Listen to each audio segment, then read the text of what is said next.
Good morning day student, welcome to the way of solution number 1 study channel post Bengal. তো আমি তোমাদের data answer, তোমরা এখন পাচ্ছ জিকে ইউনিভার্স থেকে ইতিহাসের ক্লাস নাম্বার 7 সপ্তম ক্লাসে সকলকে স্বাগত জানাচ্ছি। তো আমরা এখানে প্রত্যেক সপ্তাহে তোমরা দেখতে পাবে যে কিছু ক্লাস আমরা সাবজেক্ট ভিত্তিক করাচ্ছি, একটা ইতিহাস, সায়েন্স বা অন্যান্য টপিক নিয়ে আমরা আলোচনা করছি। তো আজকে আমরা ইতিহাস থেকে এমসিকিউ প্র্যাকটিস করব।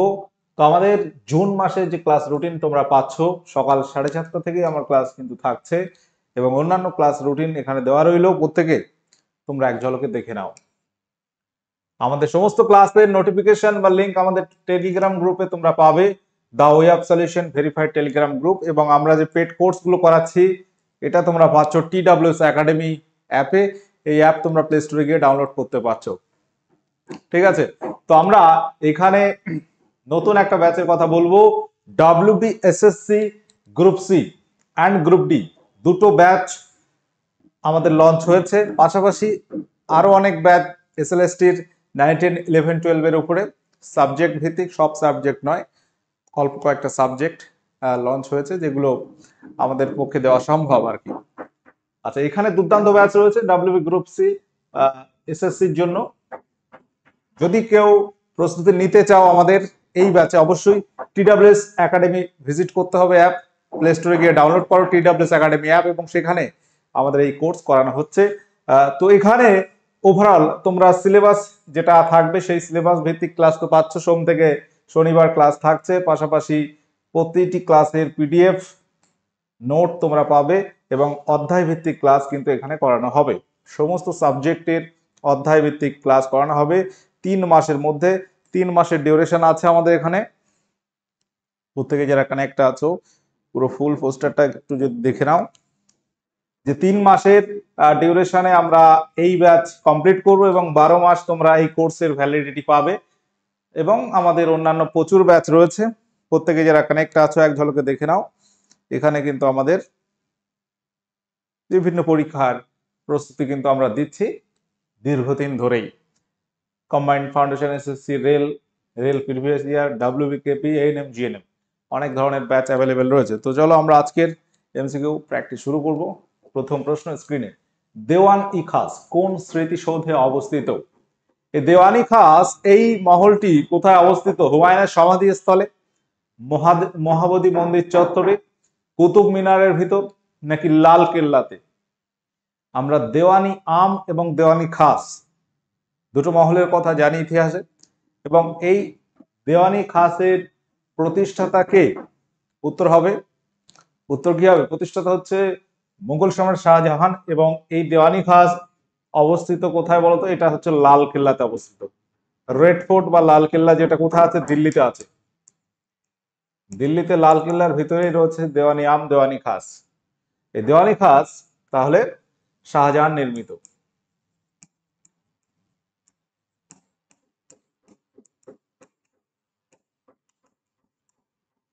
লালকেল্লা যেটি 2007 সালে কিন্তু ইউনেস্কো ওয়ার্ল্ড হেরিটেজ সাইটের মর্যাদা পায়।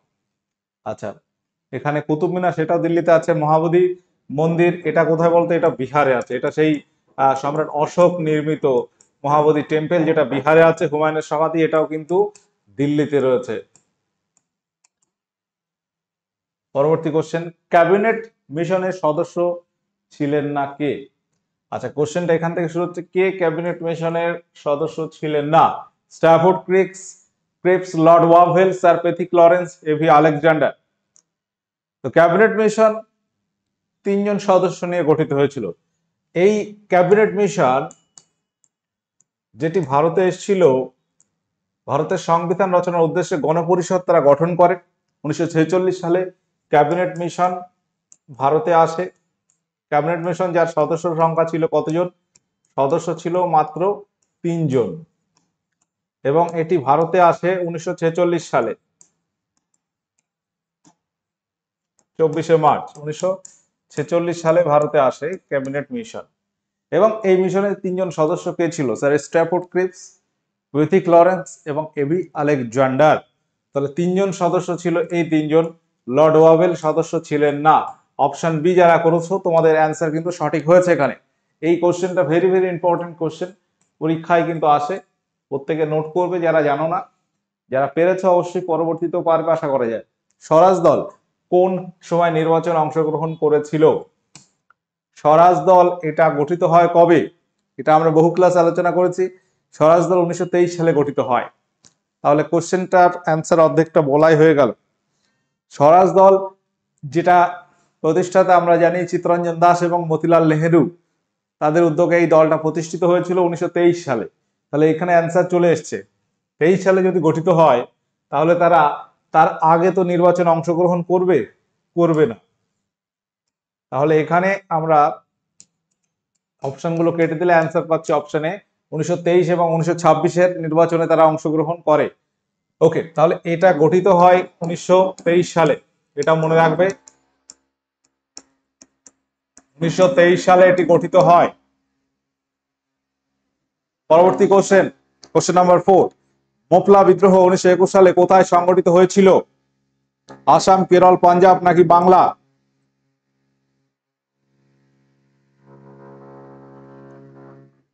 সঠিক উত্তর কি হবে এখানে?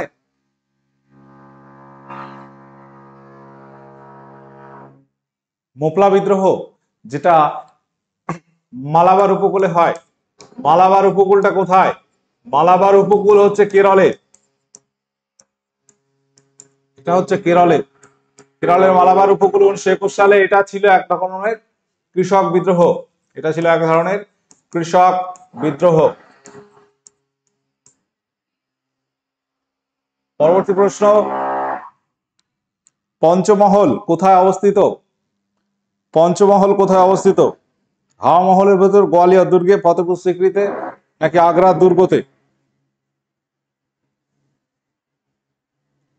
এসএসসি সিএইচএস এ এসছে কোশ্চেনটি 2017 সালে।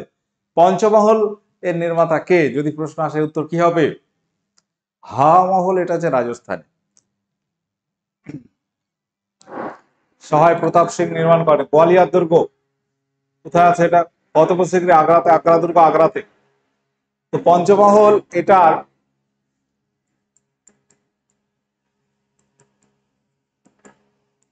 নির্মাতা হচ্ছে আকবর। এটা ছিল 5 তলার একটি বিল্ডিং এবং এটি নির্মাণ করেছিল আকবর এবং ফতেপুর সিক্রিতে। অপশন সি সঠিক উত্তর হয়ে যাবে। ফতেপুর সিক্রিতে এই পঞ্চমহলটা অবস্থিত। পরবর্তী প্রশ্ন আমরা আসছি। 1621 খ্রিস্টাব্দে ইংরেজরা ভারতের মাটিতে প্রথম ঘাঁটি কোথায় স্থাপন করেছিল? একটা সাউন্ড আসছে, নয়েজ আসছে, পাশে একটু ড্রিল হচ্ছে, যার কারণে একটু নয়েজ আসছে। তো কোশ্চেন নাম্বার 6, 1621 সালে ইংরেজরা ভারতের মাটিতে প্রথম ঘাঁটি নির্মাণ করে সুরাটে। অপশন বি যারা করেছো তোমাদের অ্যান্সার সঠিক হয়েছে। পরবর্তী কোশ্চেন আমরা আসছি, রঞ্জিত সিং কোন মিসলের নেতা ছিলেন? রঞ্জিত সিং আমরা জানি শিখ ধর্মীয় একজন নেতা ছিল, রাজা ছিল। তো তিনি যে মিসল অর্থাৎ দল, বিভিন্ন দল ছিল, তাদেরকে বলা হতো মিসল। তো কোন মিসলের নেতা ছিলেন? Sukerchakia, Bhangi, Kanhaiya, Gobind. Question number 7, এখানে সঠিক উত্তর তোমরা কি করবে? প্রত্যেকে অ্যান্সার করো। সকলে সেশনটা শেষ পর্যন্ত দেখতে থাকো। সামনে কিন্তু অনেক পরীক্ষা আবার কিন্তু শুরু হবে। ওবিসি কেস সমাধান হতে হতে কিন্তু পরীক্ষার ডেট সব চলে আসবে। তো সেটা মাথায় রেখে পড়াশোনা করতে থাকো। আর কিন্তু সময় নষ্ট করলে হবে না, অনেক সময় চলে গেছে। এই 25 সাল পরে পর্যন্ত এখনো কোনো পরীক্ষা তেমন কোনো হয়নি, তাই তো? তো প্রত্যেকে মাথায় রাখো যে পরীক্ষা কিন্তু এবার হতে পারে। সমস্ত ডেট চলে আসছে একটার পর একটা। এসএসসির একটা নোটিফিকেশন আসলো, মানে এই মাসেই ফর্ম ফিল আপ চলবে। Sugar Chakia missile, option A যারা করেছে উত্তর তোমাদের সঠিক আছে। পরবর্তী কোশ্চেন, 1907 সালে লর্ড কার্জন উইলিকে হত্যা কে করেন? স্যার কার্জন উইলিকে কে হত্যা করে? বিএন দত্ত, সর্দার অজিত সিং, এম.এল. ধিংড়া, এম.সি. চ্যাটার্জি।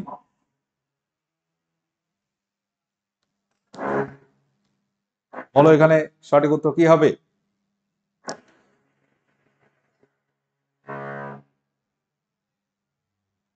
উত্তর হবে এম.এল. ধিংড়া, মদন লাল ধিংড়া।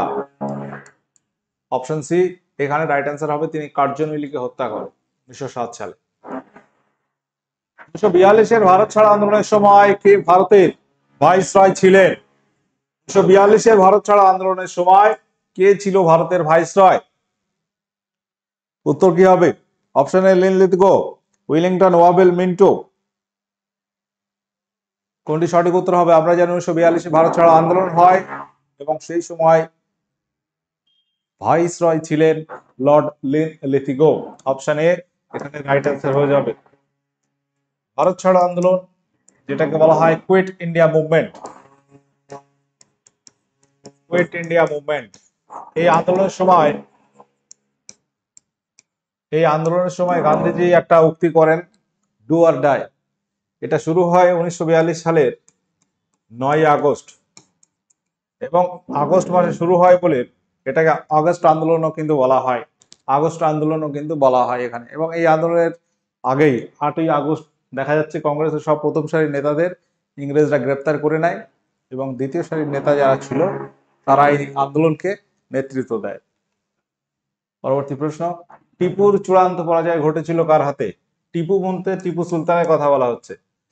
টিপু সুলতান, টিপু সুলতান কে ছিল? হায়দার আলীর পুত্র টিপু সুলতান।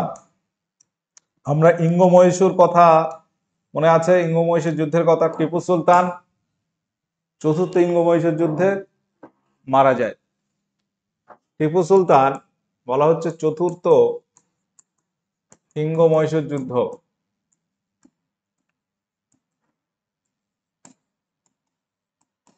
ইঙ্গ মহীশূর যুদ্ধে মারা যান এবং ইংরেজরা জয়লাভ করে। এবং সেটা আমরা যদি দেখি 1798 সাল নাগাদ এই চতুর্থ ইঙ্গ মহীশূর যুদ্ধ, এই সময় 98-99 এই সময় মারা যায় এবং সেটা ছিল লর্ড ওয়েলেসলির সময়কাল। অপশন এ যারা করেছো তোমাদের অ্যান্সার সঠিক উত্তর হয়েছে। অপশন এ এখানে রাইট অ্যান্সার হবে। পরবর্তী প্রশ্ন, আচ্ছা, কে অনুশীলন সমিতি সংগঠন করেছিল? তো বাংলার প্রথম বিপ্লবী যে সংগঠন গড়ে ওঠে সেটা কিন্তু অনুশীলন সমিতি, এবং এই অনুশীলন সমিতি গড়ে উঠেছিল আমাদের কলকাতাতে, কলকাতাতে 1902 সালে। 1902 সালে এই অনুশীলন সমিতি গড়ে ওঠে এবং এখানে বেশ কয়েকজনের নাম, প্রমথনাথ মিত্র, আচ্ছা যতীন দাস, বটকিশোর দত্ত, অশ্বিনী কুমার দত্ত। তো এখানে সঠিক উত্তর কি হবে? অনুশীলন সমিতি যেটা কলকাতায় গড়ে ওঠে 1902 সালে, বাংলার প্রথম বিপ্লবী একটা সংগঠন, পি মিত্র, প্রমথনাথ মিত্র, আরো দু একজন ছিল, বারীন্দ্র কুমার ঘোষের উদ্যোগে গড়ে উঠেছিল। তো অনুশীলন সমিতি এর বেশ কিছু শাখা গড়ে ওঠে। মেদিনীপুরে অনুশীলন সমিতি গড়ে ওঠে, ঢাকায় অনুশীলন সমিতি পুলিন বিহারী দাসের নেতৃত্বে গড়ে ওঠে। এগুলো ছিল অনুশীলন সমিতির বিভিন্ন শাখা। 1935 সালের আইন অনুযায়ী কোন প্রদেশে কংগ্রেস মন্ত্রিসভা কংগ্রেসের মন্ত্রিসভা গঠিত হয়নি, অর্থাৎ কংগ্রেস জিততে পারে? 1935 সালে একটা নির্বাচন হয় সারা ভারত জুড়ে এবং এখানে দেখা যাচ্ছে যে কংগ্রেস জিততে পারেনি বাংলাতে, এবং কোথায়? বিহার, মাদ্রাজ, উড়িষ্যা, পাঞ্জাব। এখানে সঠিক উত্তর কি হবে? কংগ্রেসের মন্ত্রিসভা গঠিত হয়নি এখানে হচ্ছে পাঞ্জাবে। অপশন ডি রাইট অ্যান্সার হয়ে যাবে। পরবর্তী কোশ্চেন হচ্ছে, থিওসফিক্যাল সোসাইটি ভিত্তিপ্রস্তর কে স্থাপন করেছিল? তো থিওসফিক্যাল সোসাইটি এটা মূলত বিদেশের মাটিতে গঠিত হয় প্রথম, এবং ভারতের একটা শাখা মাদ্রাজে গঠিত হয়, মাদ্রাজের আদ্রিয়ারে গঠিত হয়েছিল। তো এই সোসাইটির ভিত্তি প্রস্তর কে স্থাপন করেছিলেন? অ্যানি বেসান্ত, হেনরি ডিরোজিও, ভগিনী নিবেদিতা, মাদাম এইচপি ব্লাভাটস্কি। তো থিওসফিক্যাল সোসাইটি এর ভিত্তিপ্রস্তর স্থাপন করে অপশন ডি হবে madam H P Blavatsky. Option D. 1870-এর দশকে, 75-78 এই সময়ে কিন্তু এটা ভিত্তিপ্রস্তর নির্মাণ করেন। অপশন ডি এখানে সঠিক উত্তর হবে। নিচের কোন ঐতিহ্যপূর্ণ ক্ষেত্রটি যমুনা নদীর দক্ষিণ তীরে অবস্থিত গড়ে উঠেছিল? তাজমহল, হাওয়া মহল, হুমায়ুনের সমাধি, মহাবোধি মন্দির। নিচের কোন ঐতিহ্যপূর্ণ ক্ষেত্রটি যমুনা নদীর দক্ষিণ তীরে গড়ে উঠেছিল? বলো প্রত্যেকে কি হবে এখানে সঠিক উত্তর?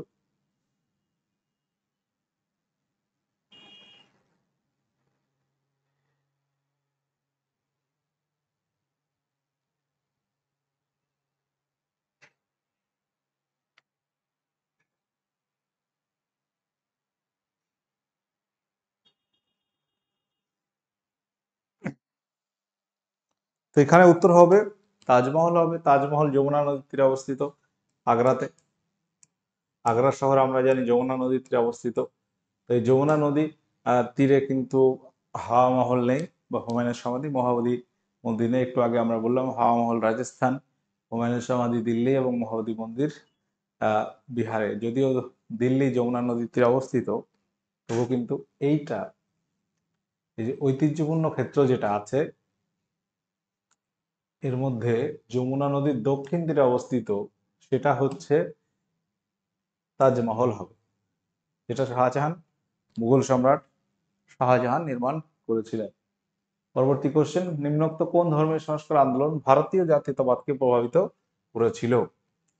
আচ্ছা, একটু আগে আমরা যে থিওসফিক্যাল সোসাইটির কথা বললাম সেটা কত সাল, সালটা একটু বলে দিই। এটা 1875 বললাম, এটা মাথায় রাখবে, পড়ে ওঠে। হ্যাঁ, পরবর্তী কোশ্চেনে আমরা আসছি। এখানে কিন্তু উত্তর হবে সবকটি। তো ধর্মীয় যে সংস্কার আন্দোলন যেটি ভারতের জাতীয়তাবাদকে প্রভাবিত করেছিল সেই সময় ব্রাহ্ম সমাজ, আর্য সমাজ, রামকৃষ্ণ মিশন, উপরোক্ত সবকটি। ব্রাহ্ম সমাজের প্রতিষ্ঠাতা আমরা কি জানি? রাজা রামমোহন রায়। এবং আর্য সমাজ দয়ানন্দ সরস্বতী। পাশাপাশি রামকৃষ্ণ মিশনের প্রতিষ্ঠাতা স্বামী বিবেকানন্দ। পরবর্তী কোশ্চেন, কোশ্চেন নাম্বার 16, কোন গভর্নর জেনারেল শাসনকালে ভারতীয় সিভিল সার্ভিস আইসিএস এটা প্রথম প্রবর্তিত হয়েছিল? Lord Dalhousie, Lord Curzon, Lord William Bentinck, Lord Cornwallis. প্রত্যেকে বলো এখানে রাইট অ্যান্সার কি হবে? কোন গভর্নর জেনারেল সেই সময় ছিল যার সময় আইসিএস পরীক্ষা শুরু হয়? সঠিক উত্তর মনে রাখবে, এখানে উত্তর হয়ে যাবে লর্ড কর্নওয়ালিসের সময়। অপশন ডি এখানে রাইট অ্যান্সার হয়ে যাবে। খুব ইম্পর্টেন্ট কোশ্চেন। এই যে কোশ্চেনগুলো করাচ্ছি বেশিরভাগ সব পরীক্ষায় আসা প্রশ্ন, সবকটা সাল মেনশন না থাকলেও পরীক্ষায় বিভিন্ন পরীক্ষায় এসছে কোশ্চেনগুলো, এবং আপকামিং তোমাদের সমস্ত পরীক্ষা ইম্পর্টেন্ট। আচ্ছা, যুগান্তর পত্রিকা, যুগান্তর একটা দল ছিল যেটা 1906 গঠিত হয় কলকাতায়। যুগান্তর এটা হচ্ছে পত্রিকা, এর প্রথম সম্পাদক কে ছিল? যুগান্তর পত্রিকার প্রথম সম্পাদক কে ছিলেন? Barendra Ghosh, Jatindranath Mukherjee, Bipin Chandra Pal, Ullaspada Dutta. Question number 17, right answer কি হবে বলো, প্রত্যেকে অ্যান্সার করো। এখন প্র্যাকটিস সেশন। দেখো, যে কোনো পরীক্ষা তুমি দিতে গেলে তোমাকে এখন যেটা ফলো করতে হবে, সিলেবাস 1 নম্বর, 2 নম্বর হচ্ছে প্রিভিয়াস ইয়ার কোশ্চেন। আগে সিলেবাস দেখে নিতে হবে কি কি আছে, কি কি পড়তে হবে, অ্যান্ড প্রিভিয়াস ইয়ার কোশ্চেন দেখতে হবে এই জন্য যে পরীক্ষায় কেমন প্রশ্ন আসছে, দেন তুমি পড়া স্টার্ট করো, ঠিক আছে? এবং সেখানে সিলেবাসটা মেনটেন করতে হবে, তোমার পড়তে হবে সিলেবাস, কম্পিটিটিভ সিলেবাস যেটা তোমরা জেনে থাকো, জিকে, ম্যাথমেটিক্স, রিজনিং, ইংলিশ। এখানে জিকের মধ্যে আবার অনেক সাবজেক্ট, সমস্ত সাবজেক্ট সম্পর্কে একটা বেসিক আইডিয়া তোমার তৈরি করতে হবে, ঠিক আছে? কোনটি ভারতের সর্বাপেক্ষা প্রাচীন বংশ? আচ্ছা, এখানে যে 4টি বংশ আছে এর মধ্যে কোনটি তুলনামূলক প্রাচীন বংশ? মৌর্য, শুঙ্গ, গুপ্ত, কুষাণ। যদি তোমাকে বলা হয় এইগুলো সাজাও, কোনটি আগে কোনটি পরে, তখন কি হবে বলো? তো ভারতবর্ষে ইতিহাস যদি আমরা দেখি বা প্রাচীন ইতিহাস যদি আমরা দেখি, সেই প্রস্তর যুগ থেকে শুরু হচ্ছে। প্রথমে প্রস্তর যুগ, স্টোন এজ, স্টোন এজকে আবার 3টে ভাগে ভাগ করা হচ্ছে, প্রাচীন প্রস্তর যুগ, মধ্যপ্রস্তর,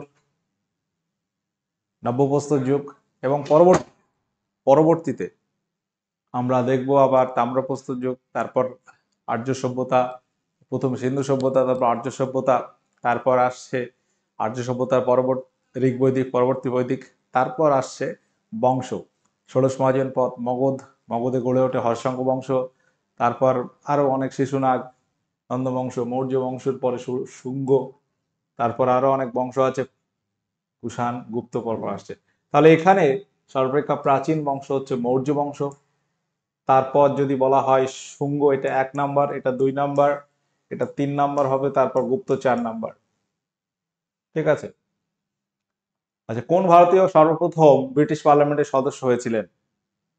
এই কোশ্চেনটা বহুবার এসছে, ডব্লিউবিসিএস পরীক্ষায় এসছে। তিনি কোন পার্টি থেকে আসেন সেটাও পরীক্ষায় এসছে। কোন ভারতীয় সর্বপ্রথম ব্রিটিশ পার্লামেন্টের সদস্য হয়েছিলেন? উত্তর হবে দাদাভাই নৌরোজি, লিবারেল পার্টি থেকে, লিবারেল পার্টি থেকে, লিবারেল পার্টি অর্থাৎ উদারনৈতিক, উদারনৈতিক দল থেকে। 1193 সালে দিল্লি জয়ের স্মারক হিসেবে কোন সুলতান কুয়াতুল ইসলাম মসজিদ নির্মাণ করেছিলেন? মোহাম্মদ ঘুরি, কুতুবউদ্দিন আইবক, আলাউদ্দিন খলজি, ইলতুৎমিশ। কুয়াতুল ইসলাম মসজিদ কে নির্মাণ করেন? পরীক্ষায় কিন্তু এই প্রশ্নটা আসে। সঠিক উত্তর এখানে তোমরা কোনটি করবে বলো? কুয়াতুল ইসলাম মসজিদ নির্মাণ করেন কে? উত্তর হবে কুতুবউদ্দিন আইবক, অপশন বি। আড়াই দিন কা ঝোপড়া কে নির্মাণ করেন? কুতুবউদ্দিন আইবক। কাকে লাখ বক্স উপাধি বলা হতো, মানে লাখ বক্স উপাধি কার ছিল? সেটাও কিন্তু কুতুবউদ্দিন আইবক হবে। কুতুবউদ্দিন আইবক প্রাথমিক জীবনে মোহাম্মদ ঘুরির দাস ছিল। পরবর্তীকালে দিল্লি জয় করার পর মোহাম্মদ ঘুরি তার উপর দায়িত্ব দিয়ে চলে যায়। পরবর্তীকালে যখন মারা যাচ্ছে মোহাম্মদ ঘুরি এবং দায়িত্ব পুরো চলে আসছে কুতুবউদ্দিন আইবকের কাছে এবং তার হাত বরাবর আমরা দেখব যে দিল্লিতে দাস বংশের সূচনা হয় এবং সুলতানি বংশের সূচনা হয়। আচ্ছা, এখানে আমাদের বর্তমানে যে সমস্ত ব্যাচ করানো হচ্ছে প্রচুর ব্যাচ আছে। তোমরা যারা কানেক্ট আছো এসএসসির WBSSCর কিছু ব্যাচ এসছে, ওয়েস্ট বেঙ্গল স্কুল সার্ভিস কমিশনের গ্রুপ সি গ্রুপ ডির ব্যাচ কিন্তু এসছে। যদি চাও অবশ্যই আমাদের কাছে প্রস্তুতি তোমরা নিতে পারো। পরবর্তী কোশ্চেন, সেলিম চিশতির সমাধি বা দরগা কোথায় অবস্থিত? সেলিম চিশতি কে ছিলেন? সেলিম চিশতি একজন সুফি সন্ত ছিলেন, একজন পীর ছিলেন। সেলিম চিশতি, এটা চিন্তি হয়ে গেছে, চিশতি হবে, হ্যাঁ একটু বানানটা মিস্টেক হয়েছে, চিশতি। সেলিম চিশতির সমাধিটা কোথায় আছে? হুমায়ুনের সমাধি যেটা দিল্লিতে আছে, ফতেপুর সিকরি, গোয়ালিয়র দুর্গ, আগ্রা দুর্গ, অর্থাৎ দরগাটা কোথায় আছে? সেলিম চিশতি, এই সেলিম চিশতি কিন্তু আকবরের সমসাময়িক। সম্রাট আকবর তার নাম অনুসারে তার পুত্র জাহাঙ্গীরের নাম রেখেছিল মোহাম্মদ সেলিম। মোহাম্মদ সেলিম হচ্ছে মোগল সম্রাট জাহাঙ্গীরের প্রকৃত নাম। তো তার দরগা হচ্ছে ফতেপুর সিকরি, আগ্রাতে অবস্থিত। চিশতি সম্প্রদায়ের একজন সুফি সাধক ছিলেন। মহারাজা দ্বিতীয় সোহাই জয় সিং নাহারগড় দুর্গে কবে জয়পুর নগরীটি নির্মাণ করেন? জয়পুর, যেটাকে আমরা পিঙ্ক সিটি বলছি, তো সেই জয়পুরকে নির্মাণ করেন মহারাজা দ্বিতীয় সোহাই জয় সিং। তিনি, তার নামে দেখতে পাচ্ছি জয়পুর। তো কত সালে নির্মাণ করেন? সালটা হচ্ছে 1734 সালে। অপশন এ রাইট অ্যান্সার হয়ে যাবে। কোশ্চেন নাম্বার 23, পাকিস্তানের কোন নগরীটি মুঘলদের বাগান বা বাগানের শহর নামে পরিচিত? দেখো প্রশ্নটা এসএসসি CHSL 2019-এ এসছে পরীক্ষায়। এই ধরনের কোশ্চেন কিন্তু পরীক্ষা আসে। তো উত্তর কি হবে? সঠিক অ্যান্সার এখানে কি করবে? পেশোয়ার, মুলতান, করাচি, লাহোর। মুঘলদের বাগান বা বাগানের শহর নামে পরিচিত ছিল যে শহর, নাম হচ্ছে লাহোর। অপশন ডি সঠিক উত্তর হবে। যে কোশ্চেনগুলো তোমাদের কাছে অজানা বা যেটা তোমরা ভুল করছো সেইগুলো তোমরা অবশ্যই নোট করবে। আচ্ছা, পরবর্তী কোশ্চেন, দিল্লির মতি মসজিদ কোন মুঘল শাসক নির্মাণ করেন? দিল্লির মতি মসজিদ, তো বিশেষ করে মধ্যযুগের বিভিন্ন স্থাপত্য নিদর্শন নিয়ে বেশি প্রশ্ন আসে। কোন মুঘল সম্রাট কি নির্মাণ করেন, কোন সুলতান কি নির্মাণ করে, তাদের শাসনকাল, ঠিক আছে, কোন বংশের পরে কোন বংশ, এগুলো বেশি আসে। এবং সেই সময় বিজয়নগর বাহুমণি থেকে প্রশ্ন আসে, সুফিবাদ ভক্তিবাদ থেকে প্রশ্ন আসে। ওকে, মতি মসজিদ এটি মুঘল সম্রাট ঔরঙ্গজেব নির্মাণ করেন দিল্লিতে। পরবর্তী কোশ্চেন আমরা আসছি, কোশ্চেন নাম্বার 25। এটা তোমাদের গত দিনের হোমওয়ার্ক ছিল যে যাযাবর মানুষ বসতি স্থাপন শুরু করে কোন সময়? প্রাচীন প্রস্তর, মধ্যপ্রস্তর, নবপ্রস্তর নাকি তাম্রপ্রস্তর যুগে? এটা গত ক্লাস নাম্বার 6 এর কিন্তু হোমওয়ার্ক ছিল, হিস্ট্রি ক্লাস 6, তার কিন্তু হোমওয়ার্ক ছিল এটি। যাযাবর মানুষরা বসতি স্থাপন শুরু করে নব্যপ্রস্তর যুগ বা নিওলিথিক এজে। অপশন সি এখানে রাইট অ্যান্সার হয়ে যাবে। প্রত্যেকে যারা কানেক্ট আছো অপশন সি এখানে সঠিক উত্তর হবে। আজকের কোশ্চেন হোমওয়ার্ক আছে, আগ্রার দুর্গ তৈরি করেছিলেন কোন সম্রাট? এটা তোমাদের আজকের সেশনের হোমওয়ার্ক থাকলো। 26 কোশ্চেন আমরা ইতিহাস থেকে আলোচনা করলাম, যেগুলো দেখতে পাচ্ছ বিভিন্ন পরীক্ষায় এসছে। তো আপকামিং সমস্ত পরীক্ষায় এই কোশ্চেন তোমাদের কাজে আসবে, দেখবে পরীক্ষার পর মনে পড়বে, কোশ্চেন কমনও পাবে।